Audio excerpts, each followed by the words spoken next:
Steve is kind of like a giant lamb. But he will lean over to you at the dinner table and whisper something to you that'll make you sleep with the lights on for a couple of months.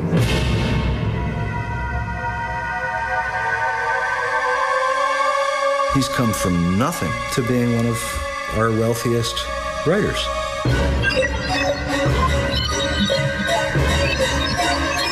He's an actor when he writes. He's a character actor. I've got a film career because of Stephen King.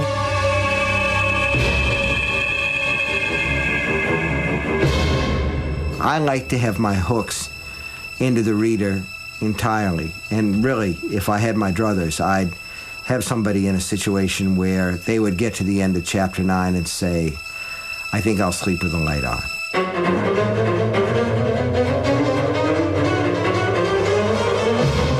Stephen King.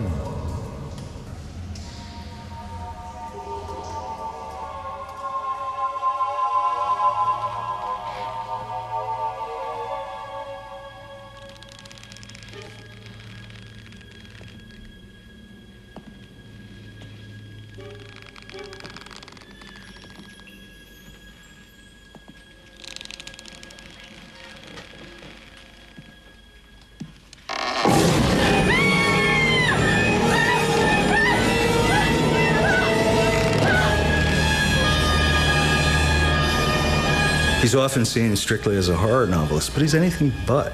Fright drives his work and is sort of the engine behind the reader's response to it, but his work is a lot more significant than people give it credit for. Hello? Anybody here?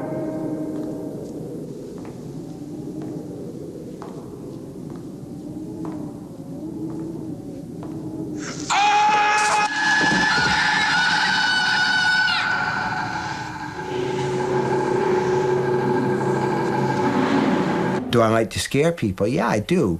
And do I like the idea that I'm referred to and sometimes dismissed as a horror writer? No, I don't. Happy birthday to you. Happy birthday to you. Happy birthday, dear Stephen. Happy birthday to you. Cuando Stephen King cumplió 50 años, el autor estadounidense más vendido celebró su quinta década no en librerías ni con escritores, sino en un set cinematográfico y con estrellas de cine. Y una de las más importantes estrellas es Tom Hanks, el guardia de milagros inesperados, adaptación de una de las historias de la cárcel de King. I know what I'm wishing for, and I'm wishing for, I can't say it out loud, that I want this to be the #1 picture and win all the Academy Awards, because that would make the wish not come true. But if I was going to say it out loud, it'd be something like that. Have we just been jammed? He somehow is able to really create these characters that are flawed but good, by and large, and also characters who are flawed and evil, you know, or actually are characters who are positive and evil at all at the same time. So it's not like, you know, it's not like a matter of every one set is good at two shoes, and, you know, the people are, you know, the strict heavies. I think you always are able to understand the motivations of the people who are bad. Durante los últimos 25 años, King se convirtió en el novelista más popular de los cineastas de Hollywood. Casi todos sus libros se llevaron al cine o a la televisión.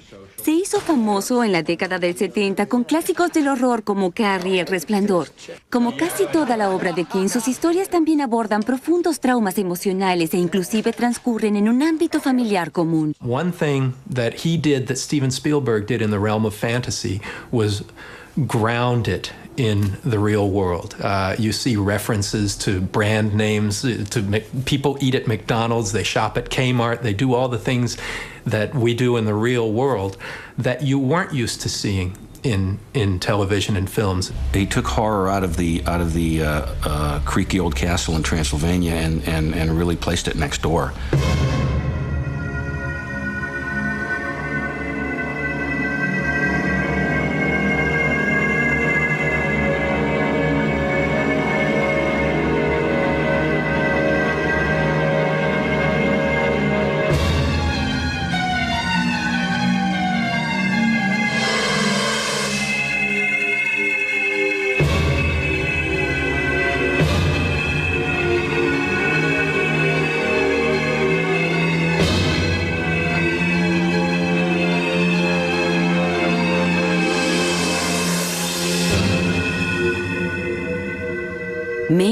escenario de casi toda la ficción de King.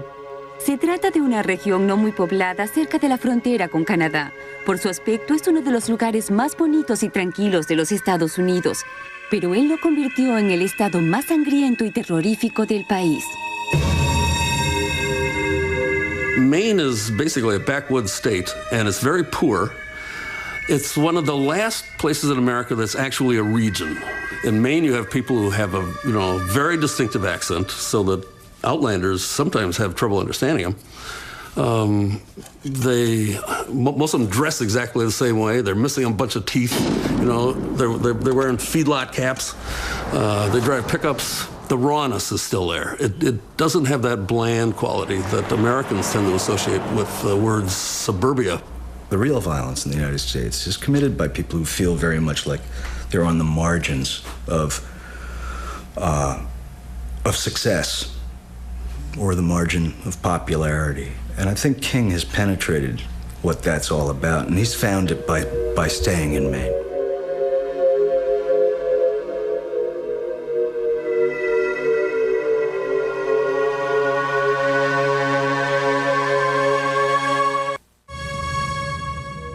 Stephen King pasó la mayor parte de su vida en Maine. Creció al cuidado de su madre en la pequeña ciudad de Durham, tan pequeña que ni siquiera tenía una calle principal. Su padre desapareció cuando él era muy pequeño.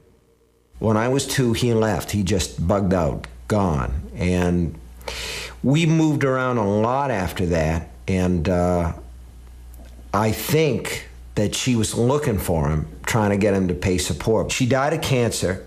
And toward the end, she had all this medication, all this dope, and she was stoned most of the time. And when I was visiting her near the end, she said, Stephen, for a while, just before World War II, your father was a vacuum cleaner salesman. And she kind of chuckled in this dreamy way that people do when they're doped. And she said, your father was the only salesman Electrolux ever had who could sell vacuum cleaners to widows at 2 o'clock in the morning. This is where I went to grammar school. We moved here when I was, I think, 8, and I was in the 5th grade.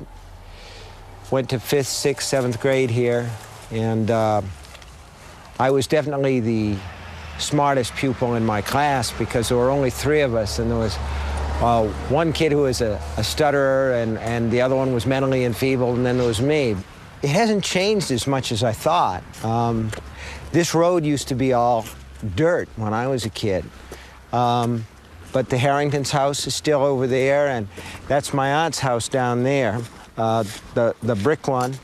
And, we used to pick blueberries in this field until they turned it over for beans, and that's where we went. We didn't have running water either, and that's where we went to get a shower. If we wanted a shower or a bath, we'd walk down across the field and go there.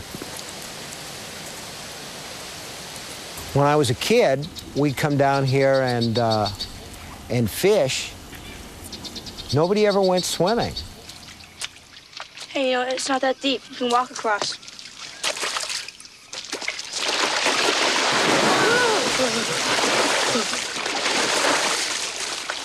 One hot day, we decided, what the hell, we're all going to go swimming. There was about 6 or 7 of us down here, just goofing around, and we had our inner tubes and stuff. You paddle around in them, and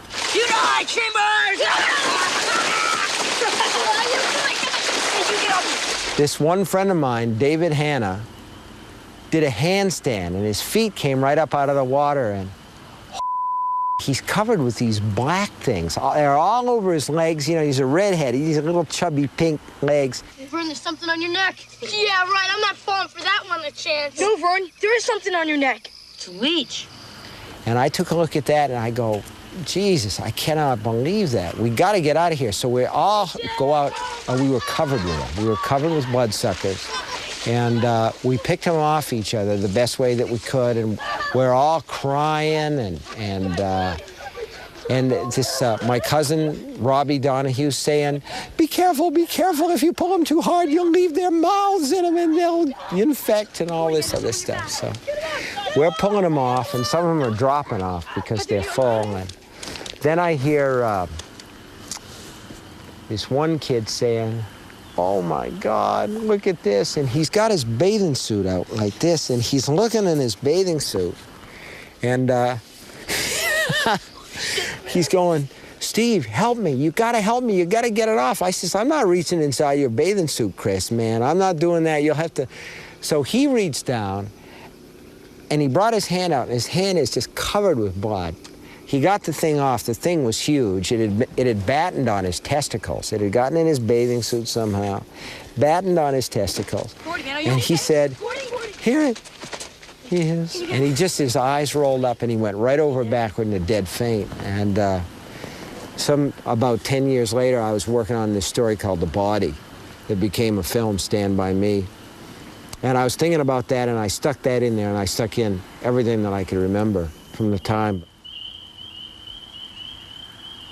It was no big plan to write about my past, to write about childhood, just a bunch of kids going down a railroad track to find a dead body. And I found that I had something where I could basically hang a lot of the things from my childhood. Boring stories nobody would want to hear otherwise. If you look at his descriptions of childhood, he represents it as a pretty embattled state in which mainly one's relief is to be found in the loyalty of those other children who will befriend you, and in the exercise of imagination. Hey, Gordo, why don't you tell us a story? I don't know. Oh, come on. Yeah, come on, Gordo.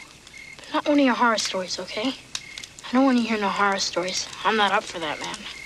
Why don't you tell us one about Sergeant Steele and his babbling leathernecks? Well, the one I've been thinking about's kind of different. It's about this pie eating contest. And the main guy of the story is this fat kid that nobody likes named Davy Hogan.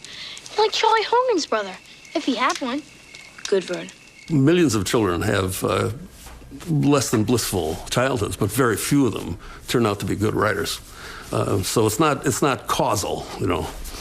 It's just that for a child who is a budding writer, the form of the childhood that is lived affects the eventual prose. Most of his work is rooted in a childhood trauma, a violation of a child. The plot may have to do with a character as an adult, but somewhere in that book, you're going to find that the character is defined by a childhood event. Harry Davis used to live in this house. He's an old farmer. We used to cut his hay, and he came by. I was walking with my friend Chris, and he's a little skinny man with horn-rimmed glasses. He says, "Where you going, boys? Jump in." We said, "Well, we're just going up the road." And he said, "Jump in. I don't have anything in the trunk but a load of dead bodies." And we kind of went, well, maybe not, maybe not. Well, he ended up in Togus a few days later. He'd had a total nervous breakdown. It's just, and nobody ever talked about it, just life in the country. He had a kid, you talk about that, Tommy Davis. He used to read the paper. He was about 9. He'd read the obituary column and then cross the names out of the telephone book. It's true.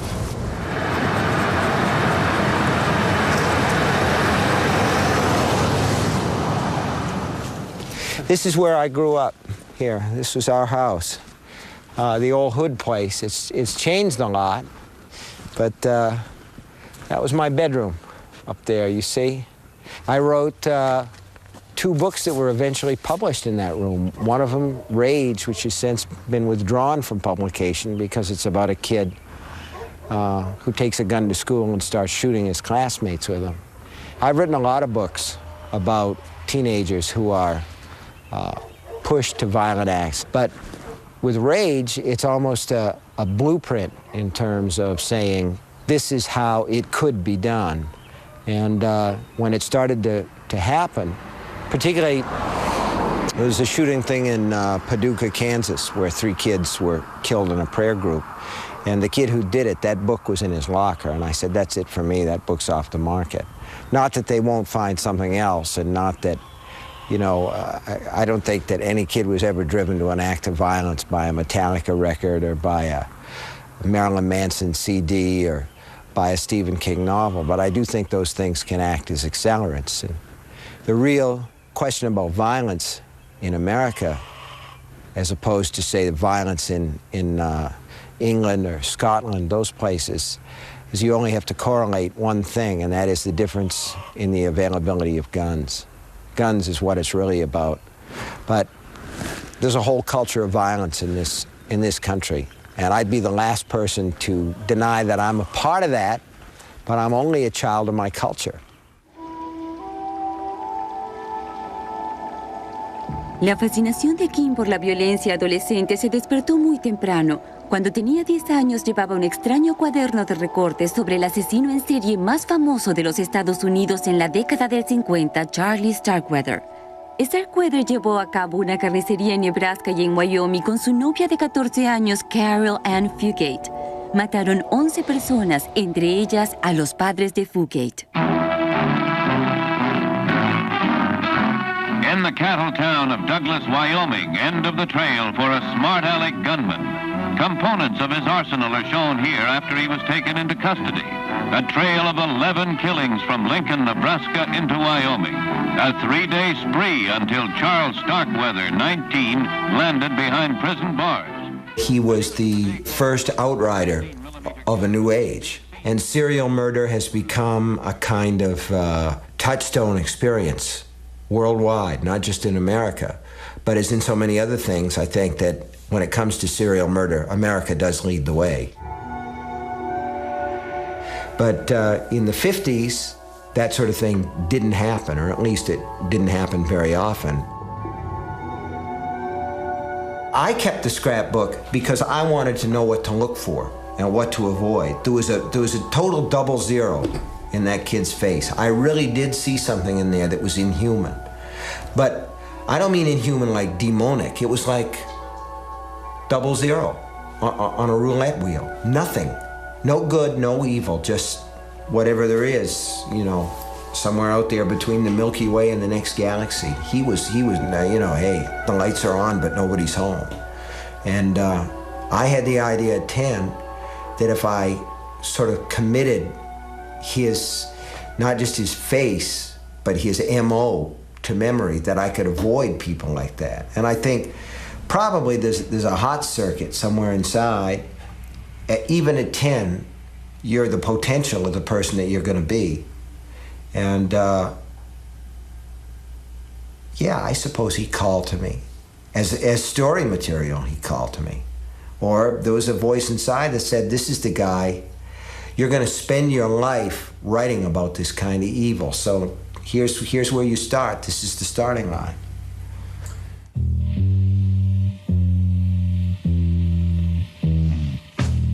Si Starkweather fue la chispa que encendió la fascinación de King por el horror, la escuela solo le sirvió para alimentar las llamas.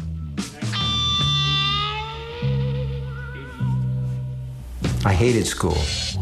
Anybody who looks back on the years from 14 to 18 with any enjoyment, I don't trust those people, okay? If you liked being a teenager, there's something really wrong with you. That's my view, because I look back on those days with sort of, please, I never want to have to go there again, because I always felt like I was wearing the wrong clothes.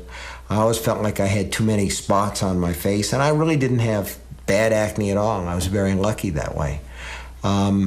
When I look back on it from the perspective of my middle age, it seems to me that as a kid I was treated no more badly than anybody else, and better than a lot. And yet, at the time, when you're in that situation, I think that for most of us it feels like a nightmare a lot of the time. We feel adolescence is a difficult time. El deseo de King de ser escritor lo llevó a la Universidad de Maine, donde estudió inglés. Pero ya no podían enseñarle demasiado sobre cómo convertirse en novelista. He didn't need to learn how to write fiction in some way. He just sort of knew how to make scenes, how to create characters that you could get interested in, and how to maintain a kind of narrative sort of propulsion that carried you along. He is a serious writer with all the powers of the pop culture kind of magician, and he's managed to combine those two qualities in a way that seems to me unique. I mean, I don't know of anyone else in recent American culture who's done anything like that. Fue en la Universidad de Maine donde King conoció a la que sería su esposa, Tabitha. Pronto tuvieron un bebé y fue inevitable que la vida les resultara difícil. Steve was very poor. He and Tabby at one point had a trailer that they could barely afford. They really couldn't afford. Steve in college was driving a laundry truck to make some money. He really had to scrape his way through school. Financially, I think he just barely made it. So he and Tabby are completely self-made. Y fue en esas difíciles circunstancias, viviendo en un remolque y Tabby trabajando en un local de rosquillas, que King escribió Carrie, la primera de sus novelas que se publicó. Pero fue un libro que prácticamente nunca vio la luz del día. I threw it away and she fished it out of the wastebasket. And I can remember real clearly that night I was in the bathtub smoking a cigarette, which used to be, I mean, this was the 70s, right? And the bathtub, it was a great setup for a trailer. You had the bathtub and then you had the toilet right next, so you could just flick your ashes into the toilet and take a bath at the same time and drink a beer. You had all the comforts of home. All you needed was the transistor radio and you could have the baseball at the same time. You're living in hog heaven. And she came in and she snapped off the radio and she put down the lid of the toilet and she said, "You ought to go on with this."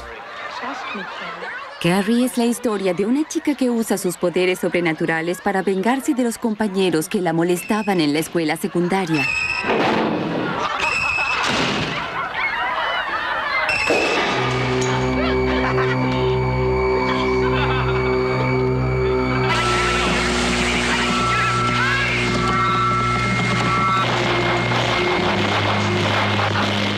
She was based on a couple of girls. She was actually a composite. One of the girls made 2 or 3 efforts to break out of that mold of being the low chicken in the pecking order, to always being the goat. And every effort that she made, like to change her look or to be vivacious or to get along with other people, was met with a more savage return of fire from the other kids, mostly from the other girl. Both of those girls are dead. Neither one of them made it out of their 20s. One of them married someone and had a couple of kids, and then apparently what I heard from the old hometown was that in the fit of that postpartum depression, she killed herself. And a lot of times women will use pills to do that. But she killed herself. I can remember somebody saying she killed herself like a man with a shotgun. And the other girl died of epilepsy. Got away from the overpowering mother finally and died of epilepsy. Recién salida del cesto, Carrie se convirtió en su primer libro exitoso y le valió a King un adelanto de $200,000.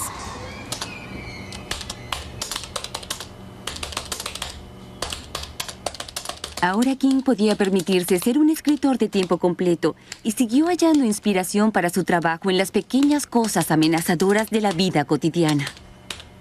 I came home one day, Joe, my oldest boy, who was in 3 or 4, had done all these cartoons and crayon drawings on this manuscript that I'd been working on.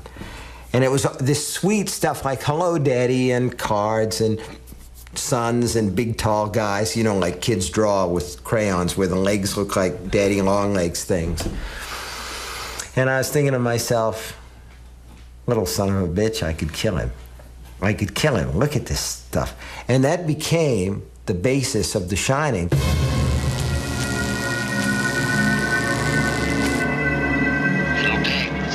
Little pigs, let me come in.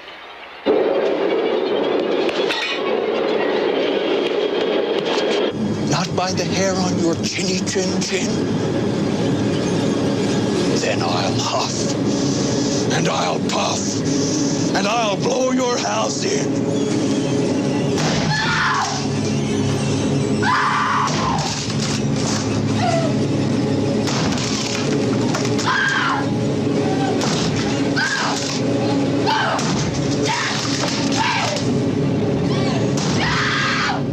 The Shining is about a father who basically wants to eat up his child. And any parent goes through those moments. And to my mind, there's a kind of optimistic side to a book like The Shining, even at its darkest, because if a father is raging at a child, at least that father's there. For me, there was just this vacuum. It wasn't good, it wasn't bad, it was just nothing. It was this empty place.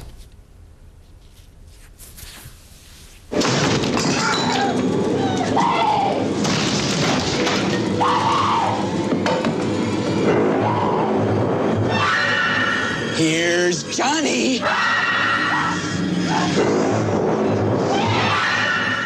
I think Steve was actually hurt by Kubrick's film. The book he wrote was all about alcoholism. It was all about feeling responsibility for a family and not being able to meet that responsibility. It's all about a boiler underneath a hotel that's going to blow and destroy it. That's a tremendous symbol for the Jack Torrance character as well. And those themes were the first things that I think Kubrick jettisoned. It was a story that came from here. It came right from the heart. I don't know that Kubrick ever directed a movie from the heart. He always directed from here. I never saw a Stanley Kubrick film that came from here. So when you take this and you put it here, you're going to fail. It's that simple. He seems to have been ignorant of the entire genre, so that when people come on and say, gee, Jack Nicholson seemed crazy from the beginning and we lost some of the tragedy, because to my mind, the arc of the book is that you're taking a decent man and seeing him warped to the breaking strain by this place, this haunted place. And if you want to say it's a haunted hotel, that's fine. You can say it's a haunted hotel. If you want to say it's a haunted place in him, you can say that as well. And if you want to look at it as an allegory, as a symbolic thing, you're welcome to do that. I don't necessarily do one or the other, but I've thought for a long time that what ghosts really are unburied secrets, and bad conscience, and unaddressed psychological problems, which are all things that Jack Torrance exhibits in The Shining. Le siguió una sucesión de novelas exitosas a un ritmo de más de una al año, y King pronto se convirtió en el escritor mejor pago del mundo. His success has been huge. I mean, his career evolved and unfolded at a time when the selling dynamics of the industry were changing, and they were changing in the favor of popular writers. I mean, suddenly a writer who might have a bestseller at 200,000 or 300,000 hardcover copies could have a bestseller at 800,000 copies, or 1,000,000 copies, or 1,400,000 copies. I mean, this is because hardcover books began to be sold in warehouses, in price clubs, in supermarkets, suddenly hardcover books were in outlets that they'd never been in before. Steve really has created a category of writer that didn't exist before, at least not in modern times, not in his lifetime. And you'd have to go back to Dickens or people like that to find somebody as popular who was also considered a legitimate writer. Sure, it's going to go back to New York, and I think that's the best way. En el camino, King se convirtió en el escritor más famoso de los Estados Unidos. Plasmó esta experiencia en Misery, una de sus piezas de ficción más terroríficas. Misery is about the price of fame.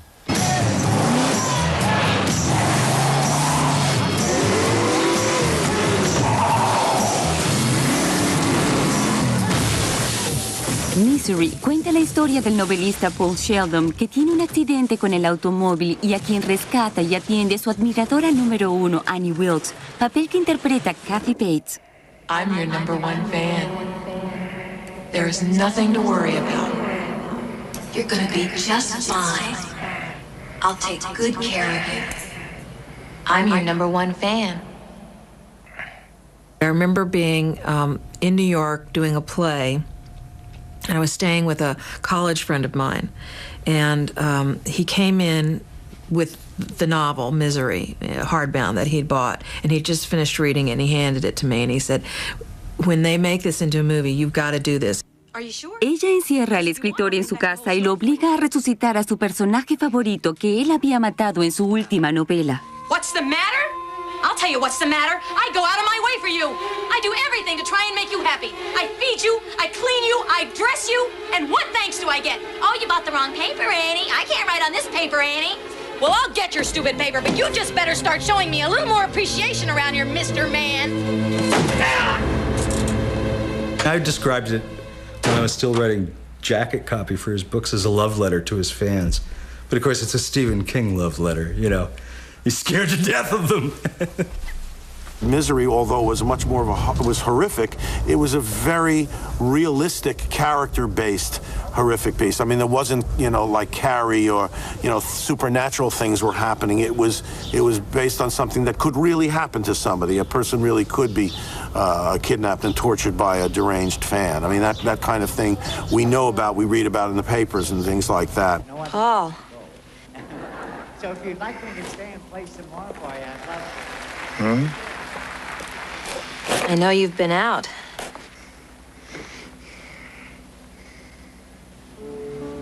What? You've been out of your room. No, I haven't. Paul, my little ceramic penguin in the study always faces due south. I don't know what you're talking about. Ceramic penguin. Is this what you're looking for? Misery was good because of Rob Reiner. I think Rob did such a terrific job with it. He wanted to make it very real. And I remember him cutting, it was a scene that I really wanted to play, and he cut it because he was afraid the audience was going to laugh, and he didn't want to laugh there. But when the sheriff comes to the house, and he kills him by rolling over him with the lawnmower and chopping him all to bits. And oh God, I just loved it. I loved it. And the other thing I really wish we could have done is I wish we could have chopped his foot off.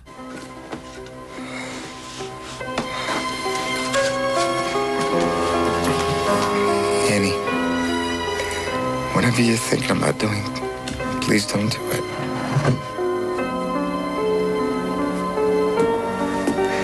Annie, for God's... Shh, darling. Trust me. God's sake. It's for the best. Annie, please! Almost done. Just one more.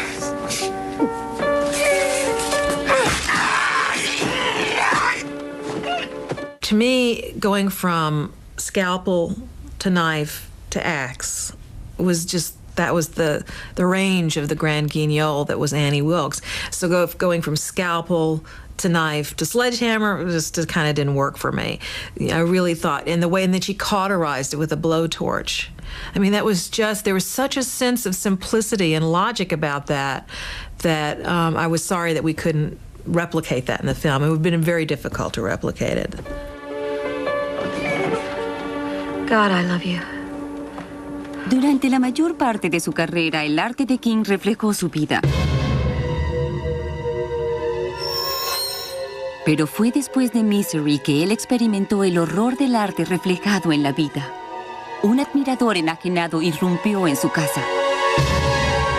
This guy, who's obviously crazy, was standing in the kitchen amid the broken glass, and he had a shoebox in his hands.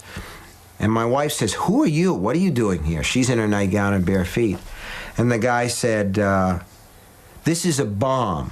Stephen King stole my novel, Carrie, and my novel, The Shining, and my novel, Misery, and I'm going to blow him up, and myself too." And Tabby didn't bother to ask any more questions. She just turned around and booked it out of the house. And she went across the street and called the police. The police came, and the guy had holed up in an attic room. He came out when the police told him to come out. His bomb, which he apparently did believe was a bomb, was pencil erasers wired up with paper clips that he'd straightened and plugged into the erasers. This is just one of the outgrowths, none of them particularly good, of a celebrity culture, which is one of the reasons why I don't do many interviews like this. He's moved out of the famous writer category into the famous person category. So he's like a film star. And when that happens, it means you have to close in. You know, you have to put up the walls a bit. It's uncomfortable to walk around because everybody is going to ask him for an autograph. And his privacy is up for grabs. Fair ball, fair ball. Go, baby, take three. Go when you want. Can't win when you nice! El precio de la fama no fue tan alto como para tener que abandonar Maine. Sigue jugando con su equipo local de softball todas las semanas. I stay because everybody knows me and I know everybody. And as a writer, I stay for the same reason that William Faulkner stayed in Mississippi, because there are only so many places in the world that are yours that you can really know and really describe. And I think that people are the same everywhere. I think that friendship still matters, love still matters, hate, covetousness, all the things that people do covering up their secrets, fear of the unknown. All these things are interesting, and they're always the same from place to place and culture to culture. But you don't have very much time, and it's only given to you in 60 or 70 years to get to know one or two places well. And Maine's a place that I know well. I know how they talk, and I know what the customs are, the customs of the country, so to speak. And on a real basic level, I love this place. I love the people. This is my home. He lives a real life, and which is, I guess, one of the reasons why he's so prolific, because he lives life. He's in the life. He's in the world. And he's one of the things that in general grabs me about him as a writer is that he's such a great observer of humanity. And he creates these fantastic characters, but they're all grounded in a reality that's so rich. I'm a writer, not even second or third or fourth. The first thing I am is a husband. The second thing I am is a father. And there's a time when I probably would have put fatherhood ahead of husbandhood when the kids were small. The third thing I am is I'm a man of my place and my time and my community.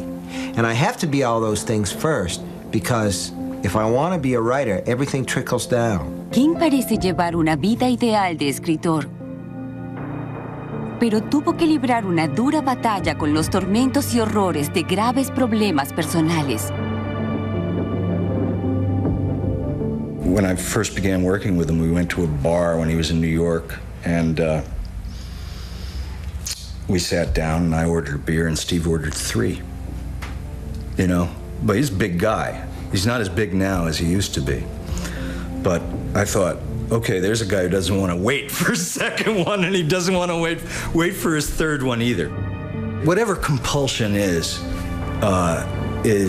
in his work all the time. And if addiction, including an addiction to alcohol, is a compulsion, and I think it certainly is, I think that's got a grip on him. And I think it's got a grip on him because he's been trying to get out of its grip. I mean, he is a recovering alcoholic. He's a recovering substance abuser. Neither of these problems got in the way of his writing, amazingly enough. But they did get in the way of his life. I never met a drink or a drug that I didn't like. And if I could take it, I took it. And I had a huge capacity for alcohol. I had a huge liking for drugs, as long as it was something that was speedy. If it was any kind of an upper, Coke or anything like that, I wanted all I could get, and I couldn't stop until it was all gone. And the same was true with the booze. I would drink probably a 6-pack before dinner, and by the time the night was over, I would have sunk about a case. And the drinking was bad enough, but when you added the drugs, and I just started to do more and more, and I knew that I was flaming out, and there was just no way that I could seem to stop it. There are any number of ways to deal with that kind of addiction, but the bottom line is I had to recognize that I was a total addictive personality. I was a garbage head, basically, if I could get a hold of it. It didn't make any difference for me. You know, cough medicine, Robitussin or NyQuil was every bit as good. Mouthwash, aftershave, anything. If it had Ambisol, the stuff that you rub on your gums, if it was alcohol and I could get it into my system, I got it into my system. I had things that I liked better than other things, but, you know, in the end, the only option is you can't do it anymore.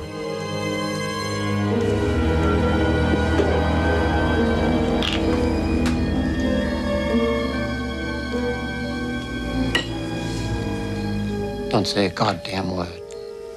El libro que marca el comienzo de la batalla contra el alcoholismo es Dolores Claiborne. Presenta un tema recurrente en la ficción de King, el asesinato de un padre alcohólico y violento. So what? In Dolores Claiborne, with the alcoholic father, some of the reactions there, some of the things that I know about drinking from having been a drunk. But a lot of the things that Joe St. George goes through in that book are based on stories that I heard and people that I observed, because one thing, thank God, I was never a mean drunk. You would have liked me. Big old smiley moon. This is just for you. Want to see the dark side? Yeah, I guess it is pretty funny. Yeah. Hope you haven't been walking around like that all day long.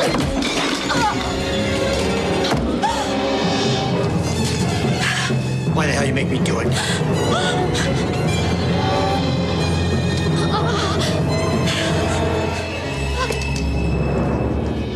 Stephen King ganó una fortuna con el miedo de sus millones de lectores. Pero su ingreso estimado de $40 millones al año no puede protegerlo de la alarmante perspectiva de una posible ceguera. I have macular degeneration, but it's not in an active phase. There's a thinning of the retinas. A lot of times, macular degeneration, the people who suffer from it, it's a disease of advanced age, and mine is related to extreme myopia, which is extreme nearsightedness. It's genetic. What happens is, finally, that retina thins through, and it's like getting a hole in your shoe. There's no real cure for it yet. If you ask me how it would be to be blind, I don't know, because I've never been blind, thank God. My eyesight isn't very good. We're not using these with the interview because they're fairly distorting. You know, I wear these Coke bottles, and I've got some problems with my vision, but I still do see. And so who knows? I mean, without writing, I guess I'd go on. I mean, look at Christopher Reeve. For Christ's sakes, he fell off a horse, got paralyzed from the head down, and yet he's adjusted and he's gone on with his life. Si King se quedara ciego, ello no le impediría escribir. A medida que envejece, parece estar recibiendo el respeto de la crítica, algo que se le había parte de su vida. I've been in the business for 25 years. I've been writing stories for 25 years. And I was dismissed as a hack at the beginning, and I was dismissed as probably a hack in the middle. And now that I'm getting a little bit nearer the end, I think that I've been accorded a certain degree of respect. I've always had the feeling that he himself did himself a disservice once by describing his style as being the literary equivalent of Big Mac and fries, because that is a very memorable phrase, and it was used against him over and over in all kinds of reviews as a stick to beat him with. He probably should never have said it, because it makes it too easy to dismiss him. In America, at least, I think that attitude is really on the way out. He reads every review he gets obsessively. And he does care, and he attends to what they say. in some fundamental way, I don't think what they have to say matters to him. I think his reputation matters to him. At some level, I'm saying the critics. The critics don't matter anyway, because in the end, either they're still reading you 50 years after you're dead or they're not. Nothing you can do about that. Really not anything you can do about critical reputation. You can't sit down to write a bestseller, and you can't sit down to write, you know, a critical darling of a book like Moby Dick.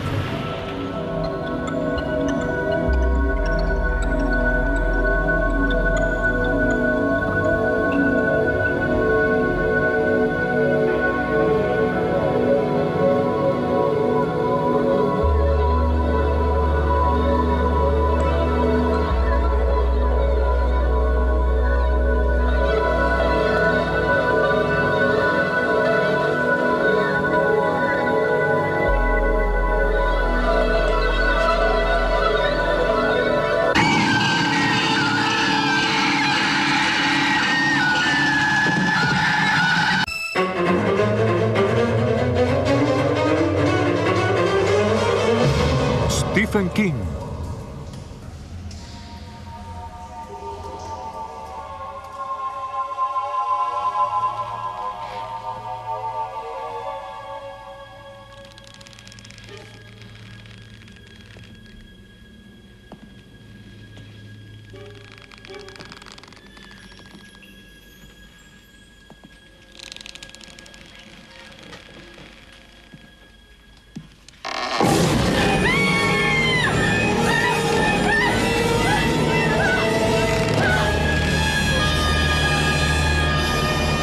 He's often seen strictly as a horror novelist, but he's anything but.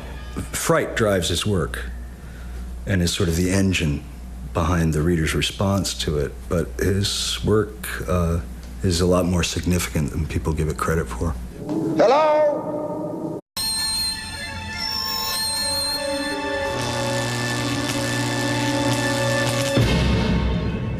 Steve is kind of like a giant lamb.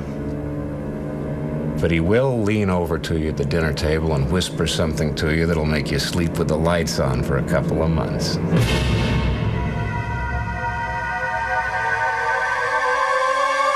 He's come from nothing to being one of our wealthiest writers.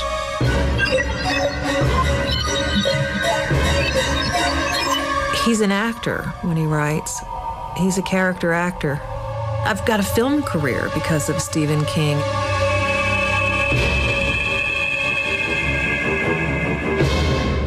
I like to have my hooks into the reader entirely. And really, if I had my druthers, I'd have somebody in a situation where they would get to the end of chapter 9 and say, I think I'll sleep with the light on. Al cine o a la televisión.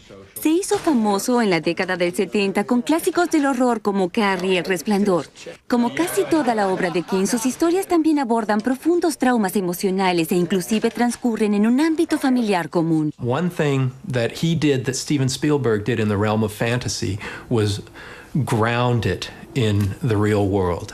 You see references to brand names, people eat at McDonald's, they shop at Kmart, they do all the things that we do in the real world that you weren't used to seeing in television and films. He took horror out of the creaky old castle in Transylvania and really placed it next door.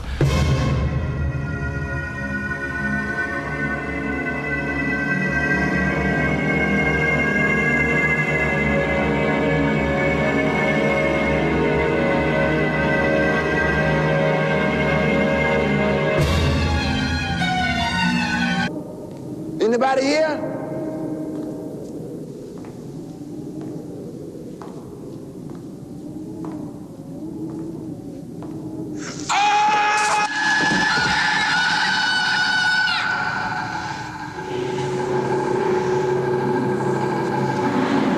Do I like to scare people? Yeah, I do.